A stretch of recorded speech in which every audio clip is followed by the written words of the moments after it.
No sé cómo empezar esto, pero creo que es una historia que necesito contar, tal vez como una especie de confesión. Me llamo Martín, aunque obviamente este no es mi nombre real. Lo que estoy por contar pasó durante casi 10 años de mi vida, y hasta el día de hoy, nadie, absolutamente nadie de mi familia sabe la verdad. Desde siempre, sentí que no encajaba. Mi familia nunca fue violenta ni nada por el estilo, pero crecí en un ambiente muy exigente, donde las expectativas eran altísimas y donde cada decisión era cuestionada. Todo era presión. Lo que estudias, lo que haces, lo que pensás, incluso con quién te juntás. Mi familia siempre tuvo esa obsesión por la imagen y las apariencias. Lo que importaba no era quién eras, sino cómo te veían. Y eso me destruyó. Cuando terminé el colegio, todos esperaban que fuera a la universidad. No había opción. En mi casa, estudiar era casi una obligación moral. No podías no hacerlo. Mi hermano mayor había sido el primero de su clase, estudiaba abogacía y ya trabajaba en un estudio importante. Mi hermana menor era una genio con las ciencias, todo le salía bien. Y yo solo quería respirar. Intenté decir que quería tomarme un año sabático, que necesitaba pensar, pero no me escucharon. Me inscribieron ellos mismos en la universidad, me pagaron la matrícula, me compraron los libros. Todo estaba hecho. Y así empezó la mentira más grande de mi vida. El primer día de clases no fui. Caminé hasta la entrada, me quedé mirando a la gente entrar, y di media vuelta. No pude hacerlo. Pero cuando volví a casa, todos me preguntaron cómo me había ido y, simplemente dije que todo bien, que el profesor era simpático, que los compañeros parecían copados. Inventé detalles, me creyeron. Y así empezó todo. Día tras día, me despertaba temprano, me vestía, me subía al colectivo, y me iba, pero no a la universidad. Me sentaba en plazas, caminaba por la ciudad, a veces me metía en cafés o bibliotecas. Me la pasaba leyendo libros que no tenían nada que ver con la carrera que supuestamente estaba estudiando. Al principio pensé que la mentira iba a durar solo unas semanas, pero no, se convirtió en mi vida. Mi familia me preguntaba por mis materias, mis exámenes, mis compañeros. Yo les contaba historias inventadas. Les describía profesores que no existían, materias que no cursaba, y hasta inventé nombres de amigos imaginarios. Cuando se acercaron los primeros exámenes, dije que me había ido bien. Cuando preguntaron por las notas, me las inventé. Incluso fingí estudiar para los parciales, armando apuntes falsos que les sacaba a internet. Cada vez que decían, mostranos tus calificaciones, yo les decía que la plataforma online no andaba, que el sistema estaba caído, que el profesor todavía no había subido las notas. Era increíble lo fácil que era esquivar las preguntas cuando la gente ya confiaba en vos. Y así pasaron los años. Ellos pensaban que estaba avanzando en la carrera. Cada vez que llegaban las vacaciones, yo decía que estaba aprobando casi todo, pero que me faltaban algunas materias. La mentira se fue haciendo más grande, más pesada. En paralelo, mientras fingía ser estudiante, trabajaba en cosas que mi familia ni siquiera sabía que existían. Hacía changas, vendía cosas por internet, hasta llegué a trabajar de mozo en un bar durante un tiempo, todo en secreto. Usaba ese dinero para sobrevivir y para armar la próxima parte de la mentira, el supuesto título universitario. Cuando llegó el supuesto momento de recibirme, inventé que había un retraso con la entrega de diplomas, que había demoras burocráticas. Mi familia me creyó sin cuestionar demasiado. Me felicitaron, me abrazaron, me regalaron cosas por haberme recibido. Esa fue la parte más dolorosa, ver sus caras de orgullo mientras yo me moría por dentro. Pero la mentira no terminó ahí. Porque después vino la pregunta inevitable, ¿y ahora, dónde vas a trabajar? Inventé que había conseguido un trabajo en una empresa. Me levantaba cada mañana, me vestía como para ir a una oficina, y me iba. Pero no iba a ninguna empresa. Seguía haciendo mis pequeños trabajos informales mientras mantenía viva la gran mentira. Incluso llegué a inventar nombres de compañeros de trabajo, proyectos en los que supuestamente estaba involucrado, reuniones que nunca existieron. Para mantener la historia, a veces les mandaba capturas de supuestos mails, fotos editadas con Photoshop donde parecía que estaba en una oficina, hasta inventé que había tenido un ascenso. Era un nivel de detalle que asusta, pero cuando estás metido hasta el cuello, no te queda otra que seguir construyendo el castillo de arena. Nunca les pedí dinero, me las arreglaba solo para que no sospecharan. Y cada vez que me preguntaban cuándo me iban a dar el contrato oficial, les decía que estaba en trámite, que la empresa estaba en proceso de regularización, que era algo temporal. La mentira me consumió casi 10 años de mi vida. Durante ese tiempo, logré construir una vida paralela. Incluso llegué a tener una pareja que sí sabía la verdad.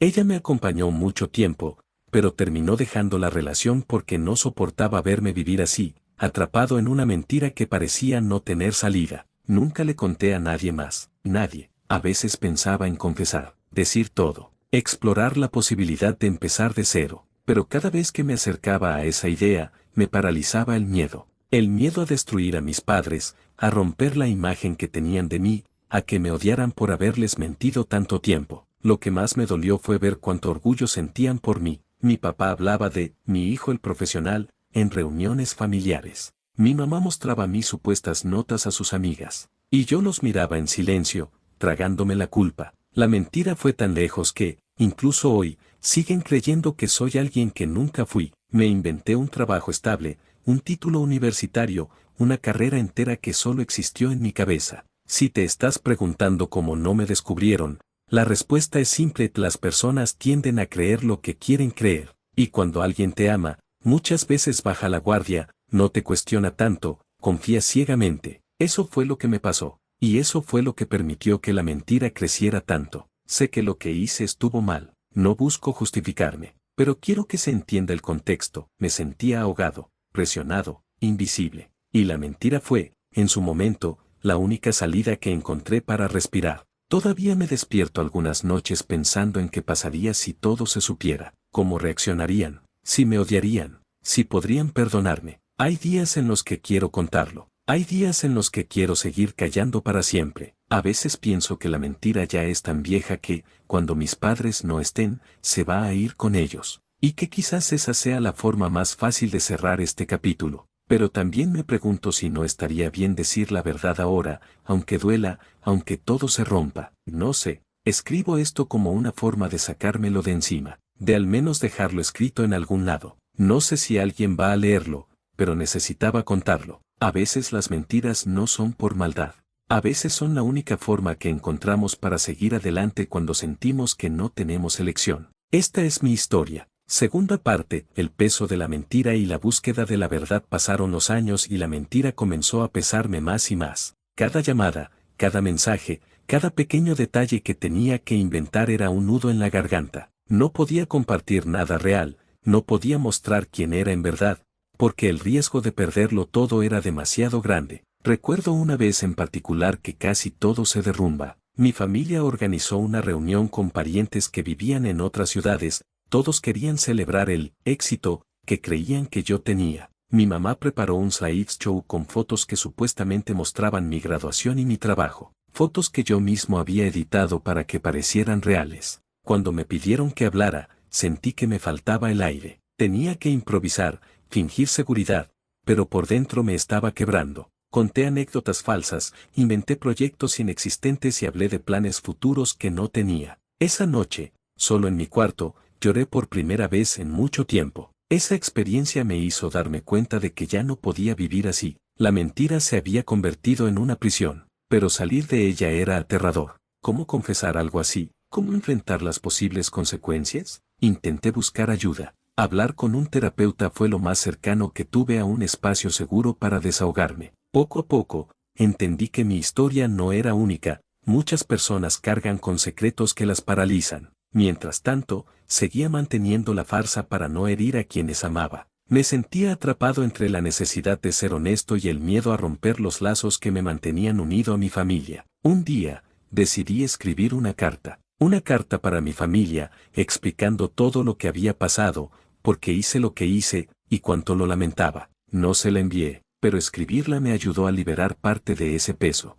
Pasaron más años, y aunque la mentira seguía ahí, la forma en que la vivía cambió. Empecé a buscar pequeños espacios de verdad con amigos cercanos y, poco a poco, a ser más honesto conmigo mismo. La presión nunca desapareció del todo, pero aprendí a manejarla. Y aunque todavía no he podido confesar todo, sé que el día llegará, porque a veces, la verdad es la única forma de liberarse. Tercera parte, cuando la mentira comienza a afectar mi vida personal después de tantos años ocultando la verdad, la mentira empezó a filtrarse en todos los aspectos de mi vida. Mis relaciones personales se complicaron, porque no podía confiar plenamente en nadie y tampoco quería que me descubrieran. Las conversaciones cotidianas se volvieron un juego de equilibrios y evasivas. Recuerdo que mi pareja, quien me conocía muy bien, comenzó a notar incoherencias en mis historias. Preguntas simples sobre el trabajo que yo siempre evitaba o respondía con vaguedades empezaron a generar tensión. Algunas veces ella me miraba con sospecha, pero yo conseguía salir del tema rápidamente o cambiaba la conversación. Esta situación me generó mucha ansiedad. Vivía con miedo constante a que todo se viniera abajo. En varias ocasiones pensé en terminar la relación para no hacerle daño, pero también sabía que perderla sería otro golpe muy duro. La mentira había creado un muro invisible entre nosotros, un muro que ni siquiera yo podía derribar. Me sentía solo y atrapado en una jaula hecha por mis propias decisiones. Cuarta parte, el primer intento de confesión y sus consecuencias. Después de mucho pensarlo, finalmente decidí intentar ser honesto con alguien. La persona elegida fue mi mejor amigo de la infancia, alguien que había estado conmigo en las buenas y en las malas. Con miedo, nervios y una mezcla de vergüenza y alivio, le conté toda la verdad. Desde el comienzo, desde la universidad que nunca cursé, hasta el trabajo falso, pasando por los miedos y las dudas que me acompañaron. Para mi sorpresa, mi amigo no me juzgó. Me escuchó atentamente, me abrazó y me dijo que lo importante era que yo estuviera bien y que quisiera cambiar. Sin embargo, esa confesión también tuvo sus consecuencias. Empezó a contarle a algunas personas cercanas, y aunque siempre con la intención de ayudarme, la noticia se fue expandiendo. No todos reaccionaron igual. Algunos me apoyaron, otros me miraron con desconfianza. Me di cuenta de que el camino hacia la verdad no era tan simple como había imaginado. Quinta parte, el enfrentamiento con la familia. Eventualmente, la verdad llegó a oídos de mi familia, no por mi boca, sino por terceros. La sensación de perder el control fue devastadora. Hubo confrontaciones, lágrimas, gritos y dolor. Mi familia se sintió traicionada, y aunque algunos intentaron entenderme, otros nunca pudieron perdonarme. La relación con mis padres cambió para siempre. De repente, los vínculos que había construido durante años se volvieron frágiles. Este proceso fue muy doloroso, pero también necesario para poder empezar a sanar y reconstruir. Sexta parte, el proceso de reconstrucción y aprendizaje. Con el tiempo, y con mucha terapia y apoyo, comencé a reconstruir mi vida basada en la verdad. Aprendí que la honestidad, aunque dolorosa, es la única forma de vivir en paz conmigo mismo y con los demás. Hoy trabajo en un empleo honesto, sin mentiras ni falsedades, y aunque sé que el pasado no se borra, uso mi historia para ayudar a otros que puedan estar en situaciones similares.